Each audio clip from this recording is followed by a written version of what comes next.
Assalamu alaikum everyone. Welcome to Mindset by Hamad, or you can say that Hamad Coaching Center. I am Asma Parveen, and today we are going to learn an important English grammar topic, which is have. As you can see that on screen, this lesson is specially designed for beginners. So don't worry if you are learning English for the first time. I will explain everything in a simple, most simplest and easy way. Okay, first we are going to discuss what is have. Have क्या है?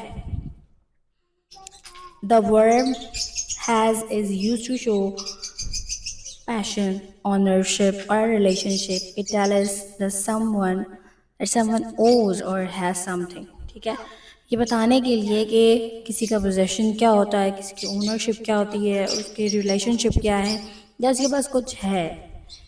ठीक है, तो वो किस structure से show करेंगे?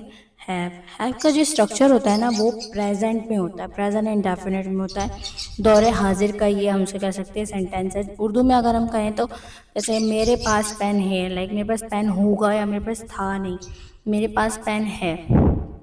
Simple इसका फॉर्मूला है, सादा जुमला इसका यूँ होगा कि subject has, have, object, simple.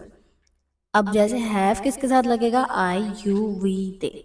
Has किसके साथ लगेगा? शी, ही, शी, इट और सिंगुलर नाउन। अच्छा, ऊपर जो है हैव के साथ वो प्लूरल नाउन भी आएगा। सब्जेक्ट कौन होता है?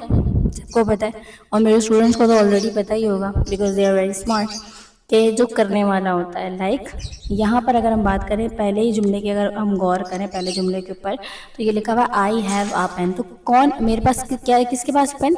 आई, यानी कि मेरे पास है। तो आई हमारे पास क्या है? सब्जेक्ट हो जाएगा। ठीक है, हैव हमारे पास अकॉर्डिंग टू द सेंटेंस है। जुमले को जोड़ने के लिए आर्टिकल, कंजंक्शन या प्रेपोजिशन लगाते हैं। ठीक है, तो ये हमारे पास आ लग गया, और उसके बाद हमारे पास लास्ट क्या है? ऑब्जेक्ट। ऑब्जेक्ट नहीं भी होता तो भी ठीक है, लेकिन ज़ाहिर है हम यहाँ पे एक पोजेशन और रिलेशनशिप या वट एवर ओनरशिप कुछ भी जाहिर करेंगे तो उसमें हमारे पास जाहिर है कि ऑब्जेक्ट आएगा। तो इसकी बहुत ज़्यादा सिंपल मिसाल है, I have a book, you have a bicycle. ठीक है, और we have a new classroom, they have many friends, he has a car, she has a beautiful dress, it has 4 legs, Ali has a laptop, Sara has long hair. ठीक है, मेरे पास pen है, मेरे पास book है, तुम्हारे पास बाईसाइकिल है। हमारे पास क्या है? नई क्लासरूम है, उनके पास दोस्त हैं, और उसके पास, यानी वो उसके पास एक कार है। लड़के की बात हो रही है। उसकी जो है ड्रेस खूबसूरत है, लड़की की बात हो रही है। इसकी 4 टांगें हैं, गाय के ऊपर हम कह सकते हैं किसी एनिमल की बात कर सकते हैं। अली के पास एक लैपटॉप है, सारा के पास लंबे बाल हैं। ठीक है, इसका नेगेटिव है, उसमें डू डज नॉट लगेगा, जैसे कि प्रेजेंट के स्टार्ट में लगता है। हम प्रेजेंट को भी पढ़ेंगे इंशाल्लाह आगे जाके। प्रेजेंट ही हमारा नेक्स्ट टॉपिक हो जब हम हैज़ हैव को मुकम्मल करेंगे। ठीक है, इसमें हैज़ भी कवर हो रहा है, बेसिकली इसमें हैव भी कवर हो रहा है। दोनों टॉपिक एक ही में कवर हो रहे हैं, मीनिंग दोनों की सेम ही है कि आप इसमें ओनरशिप, पोजेशन, रिलेशनशिप की चीज़ जाहिर करते हैं। I do not have a pen, मेरे पास पेन नहीं है। ठीक है, she does not have a pen, she does not have a car. Okay, अच्छा, इसको डू नॉट डोंट भी कह सकते हैं, अपोस्ट्रोफ लग के डोंट हो जाएगा। ये जो डू नॉट है वो क्या लिख सकते हैं हम? उसको डोंट लिख सकते हैं। किस तरीके से? DON। ठीक है, DON हो गया, उसके बाद हम इस पर लगा सकते हैं अपोस्ट्रोफ।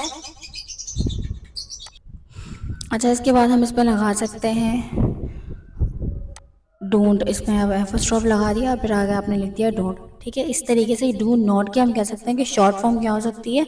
डोंट हो सकती है। तो I do not have a pen या I don't have a pen, do not की जगह आप डोंट लिख सकते हैं, और डज नॉट की जगह आप डजेंट लिख सकते हैं। ठीक है, दे डोंट या they do not have enough money, इसका जो इंटेरोगेटिव है डू डज स्टार्ट में आ जाएगा। ये इसका फॉर्मूला है, डू डज है, सब्जेक्ट है, हैव है, और फिर ऑब्जेक्ट है। सवालिया जुमला जिसको हम कहते हैं। Do you have a pen, क्या तुम्हारे पास एक पेन है? Does he have a bike, क्या उसके पास एक बाइक है?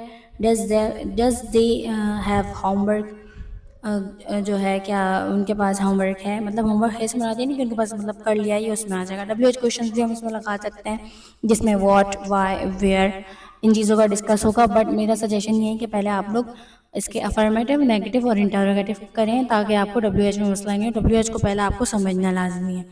ठीक है, उसके बाद आप इसमें क्या कर सकते हैं?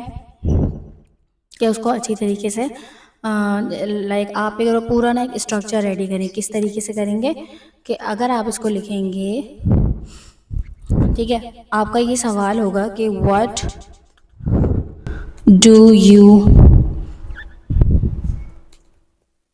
Have in your bag. ये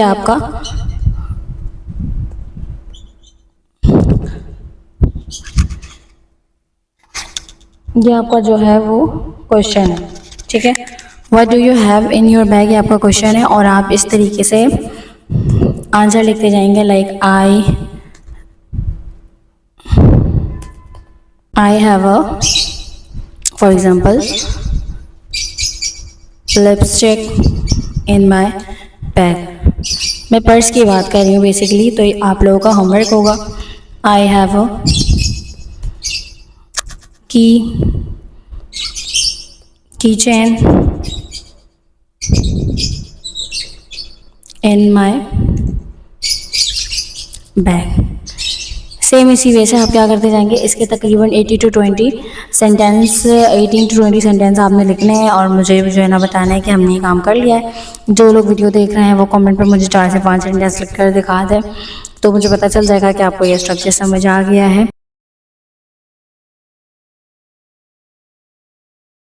आप हैज़ के 10 सेंटेंसेस बना लें और हैव के 10 सेंटेंसेस बना लें। इससे ये होगा कि ईजी हो जाएगा और दोनों स्ट्रक्चर मुझे तसल्ली हो जाएगी कि आपको दोनों स्ट्रक्चर समझ आ चुके हैं। और please please please practise this formulas regularly and you will be able to make correct English sentences with confidence. और मुझे ऑफिशियल अकाउंट्स पे फॉलो करना ना भूलें, दुआओं में मुझे याद रखें। Thank you for watching this lecture. See you in next class. अल्लाह हाफिज़।